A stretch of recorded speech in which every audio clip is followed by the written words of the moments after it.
Jack दी wrapper का कत्ल 1888 में लंदन के ईस्ट एंड में हुआ था और अगरचे व्हाइटचैपल का कातिल सिर्फ लंदन के एक निस्बतन छोटे हिस्से में कम्युनिटी के एक बहुत ही छोटे से हिस्से के लिए खतरा था, लेकिन जराइम ने मुआशरे पर एक बहुत बड़ा असर डाला था। दरहकीकत सड़कों पर प्रेस और अवाम की तवज्जो और लंदन के गरीब तरीन और जराइम से मुतासरा हलकों में से एक के लोगों की तवज्जो मबजूल करके जैक दी रैपर, चाहे वो कोई भी हो, इस बदतमीजी को बेनकाब करने में कामयाब हो गया विक्टोरियन मुआशरे के अंदर। और ऐसा करते हुए इसने लंदन के अमीर शहरियों में खौफनाक समाजी हालात के बारे में बेदारी पैदा करने में मदद की, जिनको तरक्की करने की इजाज़त दी गई थी। बड़े पैमाने पर बगैर चेक किए गए लंदन शहर की दहलीज पर, जो कि सबसे अमीर मुरब्बा मील है ज़मीन पर, तारीख का सबसे ज़्यादा बदनाम कातिल, एक चीज़ जो बहुत से लोगों को इस ख़ास तौर पर बहुत पहले के कत्ल के हंगामे के बारे में हैरान करती है, वो ये है कि जराइम अब भी इतने मशहूर क्यों हैं, हालांकि उनके वाक़े हुए 125 साल गुजर चुके हैं। अगर जैसा कि आम तौर पर ख्याल किया जाता है जैक दी रैपर के सिर्फ 5 शिकार हुए थे, तो वो इसके बाद से आने वाले बहुत से लोगों के मुकाबले में कोई ख़ास कातिल नहीं था। और हकीकत यह है कि इसकी नाम निहाद दहशतगर्दी का दौर महज एक अरसे तक जारी रहा। 12 इससे ज़्यादा हफ्तों का मतलब यह है कि वो ख़ास तौर पर तवील अरसे तक बीमार नहीं था। फिर भी इसमें कोई शक नहीं कि वो दुनिया का सबसे मशहूर सीरियल किलर है। इसकी बदनामी की वजूहात में से कुछ मुतअद्दिद अवामिल जराइम के इस सिलसिले को पूरी दुनिया में मशहूर करने में मदद करने के लिए मुश्तरका तौर पर मदद की गई। नतीजा ये हुआ कि जैक दी रैपर मुअस्सिर तरीके से मीडिया की एक ख़तरनाक शख्सियत बन गया। दूसरे जिस इलाके में ये हलाकतें हुई इसे बुराई और बदमाशी का गढ़ समझा जाता था और समाजी बदअमनी, गंदगी और बीमारी की अफजाइश का समझा जाता था। व्हाइटचैपल का कातिल वसीतर विक्टोरियन मुआशरे की नज़र में उन तमाम बुराइयों की अलामत के तौर पर देखा गया जिनके साथ लंदन का मशरक़ी हिस्सा वाबस्ता था। आखिरकार यकीनन वो नाम था जिससे कातिल आया जाना जाता है, जैक दी रैपर। गालिबन एक सहाफ़ी की इजाद थी जिसका असर था कि ईस्ट एंड के 5 घिनौने कत्ल को एक बैन अल-अक़वामी वाक़या में तब्दील कर दिया गया और जराइम के ज़िम्मेदार नामालूम शरपसंद को लेजेंड के दायरे में ले जाने का असर हुआ। शायद तारीख़ में सबसे ज़्यादा मुताला किए जाने वाले जराइम हैं और आज तक दुनिया भर में उनके बारे में बहुत ज़्यादा तहक़ीक़ की जा रही है। वो कभी पकड़ा नहीं गया था, इसलिए मुतासरीन की सही तादाद का पता लगाना मुश्किल है। आम व्हाइटचैपल मर्डर्स फाइल जराइम की पुलिस तफ्तीश का सरकारी नाम 11 मुतासरीन पर मुश्तमिल है और आम तौर पर यह ख्याल किया जाता है कि इनमें से 5 कातिल के तौर पर काम करते थे, जिसे अब जैक दी रैपर के नाम से जाना जाता है। इस बात पर जोर दिया जाना चाहिए कि नाम निहाद की निकल 5 मुतासरीन होने का ख्याल किसी भी तरह से यकीनी नहीं है। दरहकीकत बहुत से माहिरीन आपको बताएंगे कि रैपर के कम अज़ कम 4 ज़्यादा से ज़्यादा 8 मुतासरीन हुए होंगे। आम व्हाइटचैपल के कत्ल के मुतासरीन और दीगर कत्ल और हमले जो इस वक्त इलाके में हुए जो जैक दी रैपर का काम था नहीं।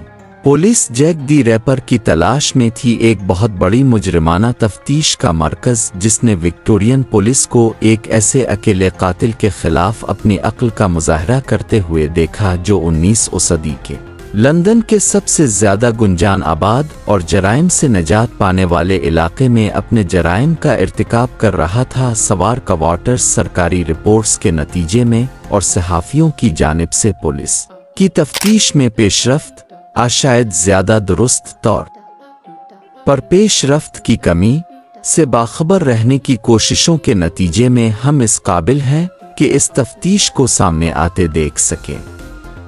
हम कर सकते हैं इन तरीक़ों का तज्ज़िया करें जो पुलिस कातिल का सुराग लगाने के लिए इस्तेमाल करती थी और उनका इन तरीक़ों से मवाजना करें जो पुलिस आज इस्तेमाल करेगी। हम ये भी पूछ सकते हैं और उम्मीद है कि जवाब दें ये सवाल कि पुलिस ने जैक दी रैपर को क्यों नहीं पकड़ा। विक्टोरियन पुलिस को मुताद्दिद मसाइल का सामना करना पड़ा क्योंकि वो कातिल को दोबारा कत्ल करने से पहले पकड़ने के लिए वक्त के खिलाफ दौड़ते रहे। एक बड़ा हिस्सा इस इलाके की भूलभुलैया की तरह का खाका था जहां कत्ल हो रहे थे। ये बहुत से छोटे छोटे गुजरगाहों और गलियों से बना था, जिनमें से कुछ रात को रोशन होते थे और यकीनन कातिल को तलाश करने वाले जासूसों को इस हकीकत से रोका गया कि जराइम और फरांजिक उनके बचपन में ही बहुत ज्यादा थे। एक बढ़ती हुई फहरिस्त इस हकीकत के बावजूद कि कभी किसी को इंसाफ के कटहरे में नहीं लाया गया और ना ही उन जराइम का इल्ज़ाम लगाया गया। सालों के दौरान 100 से ज्यादा नामजद मुश्तबा अफराद हैं जो जैक दी रैपर हो सकते हैं या नहीं भी। मुश्तबा हैं जो पहली किस्म में आते हैं, जबकि Prince Albert Edward Victor Freemasons और लेविस कैरोल मजबूती से बाद के जुमरे में आते हैं। फिर भी एक बात यकीनी है, इस बात से कोई फर्क नहीं पड़ता है कि मुश्तबा अफराद की बढ़ती हुई फहरिस्त में उन लोगों के नाम जाहिर होने का इम्कान कितना ही कम हो सकता है। कील मारने के जारी चैलेंज ने 125 साल से जायद अरसे से जराइम के इस सिलसिले को मुजरिमाना और समाजी तारीख में सबसे आगे रखने में मदद की है।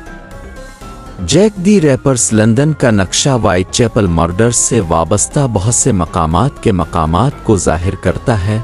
आज कत्ल की जगहों को देखकर सबसे पहली चीज जो आपको मुतासिर करती है वो इस इलाके की छोटी सी है जिसमें यह कत्ल हुए, और गुजरगाहें, और ये इस इलाके की भूलभुलैया की तरह की तरतीब थी जिसने जैक दी रैपर को अपने जराइम का इर्तिकाब करने के काबिल बनाया और फिर रात में पिघल गया। रैपर मर्डर्स ने तवज्जो मरकूज की, ताहम बड़ी हद तक प्रेस कवरेज के नतीजे में जैक दी रैपर के कत्ल को बर्दाश्त किया गया, जो ईस्ट एंड के सबसे ज्यादा गुंजान आबाद, जराइम से मुतासरा और उससे मुतासरा हलकों में से एक में हुआ था। ये इस छोटे से हिस्से की साख और ज़ाहिरी शक्ल है जहां कत्ल का वाक़या पेश आया, जो कि एक हद तक मजमूई तौर पर ईस्ट एंड की सबसे ज्यादा पायदार तस्वीर बन गई है। एक गैर महफूज तस्वीर 1888 में ईस्ट एंड का ज्यादातर हिस्सा गैर मुस्तहक था, और उससे भी अहम बात यह है कि जिला व्हाइटचैपल की तरफ से ज्यादातर गैर मुस्तहक था, जिसका नाम अब दुनिया भर में जैक दी रैपर के जराइम का मुतरादिफ है। इसके नोगो एरियाज और उसकी मुजरिमाना आबादी, लेकिन इसके कुछ बहुत ही काबिल एहतराम इलाके भी थे और वहां रहने वालों की बड़ी तादाद इंतहाई मेहनती और गैर मामूली तौर पर कानून की पासदारी करने वाले थे। कैनन बार्नीट की राय खौफजदा कैनन सैमुएल बार्नीट कमर्शियल स्ट्रीट पर सेंट जूड्स चर्च के विकर, जो इलाके में समाजी तब्दीली के लिए पुरजोश मुहिम चलाने वाले थे और जो इस वजह से कच्ची आबादियों से वाकिफ थे, ने टाइम्स अखबार को लिखा और निशानदेही की कि व्हाइटचैपल का बड़ा हिस्सा लंदन के किसी भी हिस्से की तरह मुनज़्ज़म है और उसके बेशतर बाशिंदों की जिंदगी उन बहुत से लोगों से ज्यादा इखलाकी है जिनकी बुराइयां ज्यादा दौलत से छपी हुई है। लेकिन यकीनन ये इस किस्म के लोग नहीं थे जिन्हें समाजी मुस्लिहीन और मुखैर हजरात तब्दीली लाने के लिए अपनी जंग में इस्तेमाल कर सकते थे, न ही वो इस किस्म के लोग थे जिनसे सहाफ़ी अखबारात की फ़रोख्त बढ़ाने के लिए अपने क़ारीन को चौंका सकते थे। क़ारीन को उनकी हसरत तलाश करने वाले जराइम और मुजरिमों, बदमाशों और बदकिस्मतों, शराबी झगड़ों और बदनामी के सिया अमाल के बाद प्यासे थे। बड़ा अंडर क्लास जो बहुत से लोगों की नज़रों में दकियानूसी ईस्ट ईनिडर बन गया।